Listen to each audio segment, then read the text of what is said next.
Let's go through this together, man. Like, share, subscribe, tell a friend to tell a friend. Hit that like button right now if you can. That helps the channel the most. Alarming scene unfolded in Capitol Hill this morning as hundreds of members of the white supremacist group Patriot Front marched through D.C. Repeatedly criticized the vice president for not specifically calling out Antifa and other left-wing extremist groups. But are you willing tonight to condemn white supremacists and militia groups and to say that they need to stand down and not add to the violence in a number of these cities as we... Yeah, it's called Tyrell. Yep, Tyrell. Thank you, homeboy. Saw in Kenosha, and as we've seen in Portland. Proud Boys, stand back and stand by. Somebody said they wanted to make America great again. Nah. What they meant by make America great was when it was great for them, stuff for you. Right. I can't remember a time in this country when it was great for us. Let me see, was it great during slavery? Hell no. Was it great during Reconstruction? Hell no, they burnt all that down. Was it great during Jim Crow? Nah, we couldn't even come to the front door. Was it great during the 70s when we started to get our together? Nah, because then they hit us in the 80s with crack. So today's topic, unfortunately, is a little bit more morbid. There's been a pattern that a lot of people have been noticing, especially black people in particular, is that when you are the sole black person within a predominantly white friend group, it doesn't seem as if your life is guaranteed. Whatever trip you take, whatever thing you do, it seems like your life, your dignity, your pride, those things are always at question, right? From a co-host that is on a popular show like Caleb Hammer, all the way down to a one singular black child hanging out with his supposed friend group that don't give a damn about him, right? So we're going to take a look at a couple of clips, see if we can find any commonality behind it, or see if we spot some of the things that I saw when scrolling through social media. Unfortunately, like I said, it is a dark and heavy topic, but I think it's one that people should be willing to investigate and look at and be willing to talk about. Authorities say Wells' friends left the island and he stayed behind and was supposed to take a different boat back to the mainland Saturday, but never did. After a desperate search, Wells' body was found off the shore Monday. Investigators say they have no information at this time to indicate a crime was committed. Tamla's family believes race also played a role. The only black woman at the party in a county with few black people. On top of that, some of the responding officers knew the people at the party. The man on that 911 call was a former probation officer who, at the time, worked in the county's court system. Rogers clarified some comments made on social media overnight, identifying the victim of the assault as a black teenager. The sheriff also made note of his relation to a young woman seen in a video punching the victim. Rogers says the woman is a second cousin related to his wife's side of the family. Hey, give him some more. Give him some milk. Oh, God. Yeah, got refrigerated. It's hot back here, bro.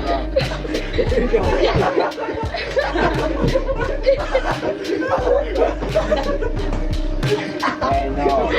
Oh, you have a life jacket. Oh, I'm black. It doesn't matter. It's not the same. Oh, yes, it does. Bro, I'll just find a way. Yeah, they take it back. Bro, you have a life jacket. I'm gonna die. Hold on. You have to go. I'm trying to get over there. You taught him how to swim. I'll truly apologize for the first time in my life for what's about to happen, but please. You don't have to apologize. Come lean here. I will do whatever I want, and what I want to do is apologize. There you go. If you're not afraid to say it, then say it. Say what? Tactical nuke incoming! Just so we are clear, none of this is okay, and none of this is normal. It has been 1 week since the body of Gerard Jackson was found hanging in a wooded area in Michigan right outside the Electric Forest Festival that he was attending. His death was ruled a suicide. It has been a little over 2 weeks since the body of Tone Miller was found hanging in a park in Miami. Her death ruled a suicide. It has been a little over 2 months since the body of Juliana, 16-year-old, found hanging near a church in Charlotte. Her death ruled a suicide. It has been about 4 months since the body of Kyle Basinga was found in Georgia hanging. None of this is okay, and none of this is normal. It has been less than a year. It will be a year in September when they found Trey Reed's body at Delta State University in Mississippi. His death ruled a suicide. And you may be asking, Rashonda, well, how many black people walk around with rope on them? The answer would be none, Helen. 0. You're telling me you're gonna walk out over a dumbass bitch that says nothing? She says one word and it's the N-word. You're offended? She doesn't even know 30 languages or 30 words in the English fucking language, dude. Trey, you're overreacting, man. You're overreacting. So one of the commonalities that I saw is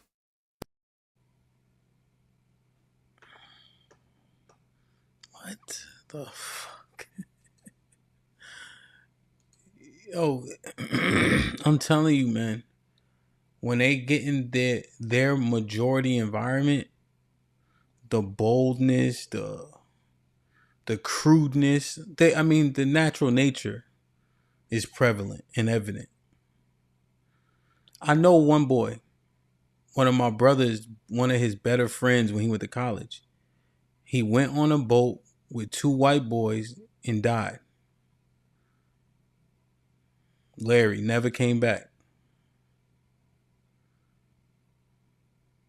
Never came back. I remember that story. It just popped in my head just now.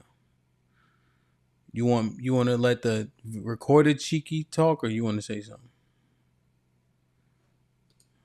The sole black person thing. It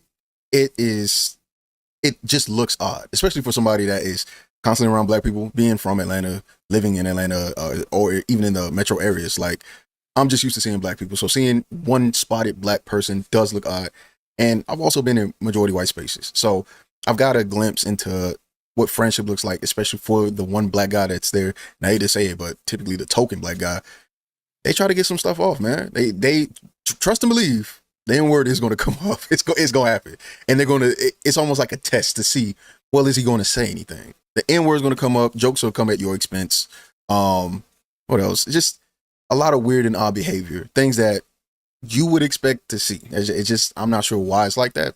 It is what it is. But hopefully one day in our future, our race relations will be better, right? We are under the leadership, or lack thereof, of the most divisive president I can think of in my lifetime, right? Donald Trump is actually one of the worst presidents to have during this time frame because of his lack of disavowal of white supremacy and his allowance or complicit behavior to white supremacy, allowing Elon Musk to do what Elon Musk wants to do and being able to do dope. So we're just not in a good space on a social or political level, or any level at that, to look at things and not really see race, right? We saw this with Carmelo Anthony, which is another black person who said, hey, I had a friend who invited me under the tent, and then the friend testified, I don't know that guy.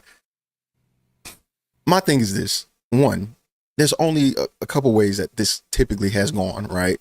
Or the ways that I've seen it, right? And unfortunately, the clips that I use, they're unfortunate. The first thing is some level of embarrassment, right? So beyond the first couple of instances or examples leading to somebody, unfortunately dying, the other thing is the embarrassment. I don't know. I've seen this clip go around well before, and I'm glad I was able to find it, where this kid, or black kid, he seems to be in his young 20s or whatever the case, college age. He is drunk, apparently, and inebriated, and he's surrounded by white people. And here's the other thing too. That's another thing that I noticed is when you hear the voices, it's not just always white boys, it's white girls too.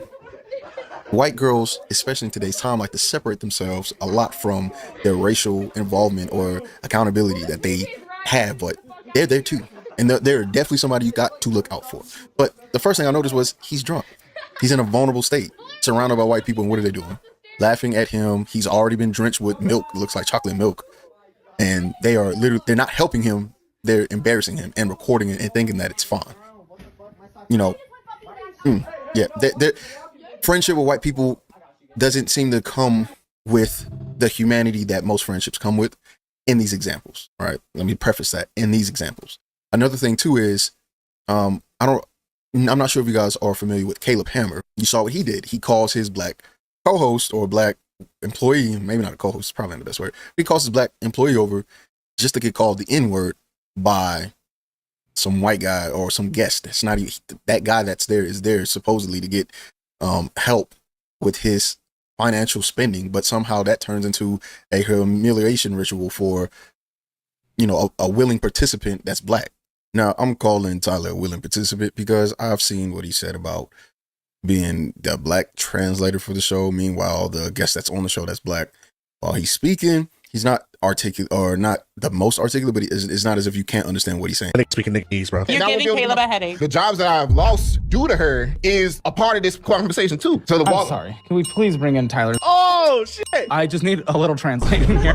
Big Man's a black translator? Call me Big Man? Me and that dude's first interaction, bro, he was dead ass the darkest nigga in the office. This is Tyler. I need a little translating. Oh! I have had a plethora of jobs before. The amount of jobs I've lost due to her is a part of the conversation too. Pause. Speaking Nickese, bro. Growing up, I was always called whitewashed because I speak proper. I just want niggas to know I got family members who literally talk exactly like this nigga, bro. Half of my family is Jamaican. Them niggas don't even speak English. I only speak proper because I wanted to be one of the few niggas that made it out. I had family on family on family that talk like this nigga, bro. Nickese, just a bunch of yapping. He basically said it's not only him, it's not only his fault that he's losing these jobs, it's also her fault too that he's losing these jobs. So it's not just him, it's her, and it's a collective effort between the both of them. You did make it out. Look at how successful you are. Squeaks, I appreciate that. Just by listening, right? It's just part of the bit. They make racism in their own way funny for them, I guess, or to the people or the audience, but whatever the case is. The thing that's really bothersome about a lot of these cases is they just seem to be swept under the rug and just rule suicide. There's no real consideration as to what happened or the suspects behind it, or should it really be considered? And I think that's what makes this aspect of it, of being the sole or the only black person in the predominantly white friend group, super dangerous, because there's this obvious lack of care for black person that's lost their life. And then there's so many connections to it, right?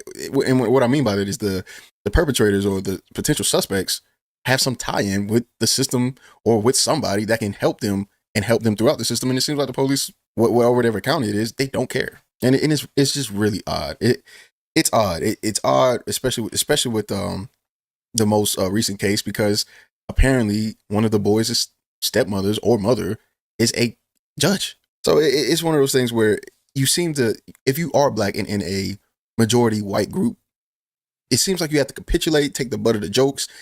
It's very similar to with that clip where the kid is saying, hey, I don't feel comfortable swimming, or I can't swim, I think I'm going to die.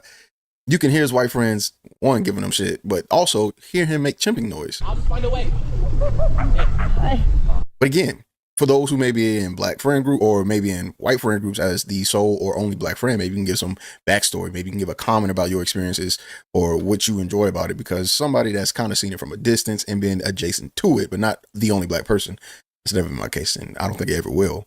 It don't seem like it's even if there is no physical harm or danger, it just doesn't seem like it's the place to be at, because there's other things that come with it. Especially that N-word thing, man. I don't know what it is about white people in the N-word. They have to say, or they want to say it so bad, but I feel like you should know better.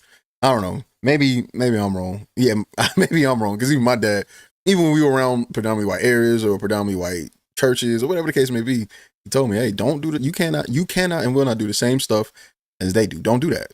You can't. I don't know, man. It's Spidey senses be tingling, and I'm telling you, when you are the only black friend in a predominantly white friend group, Spidey senses need to be going off, bro. I just don't trust it myself. So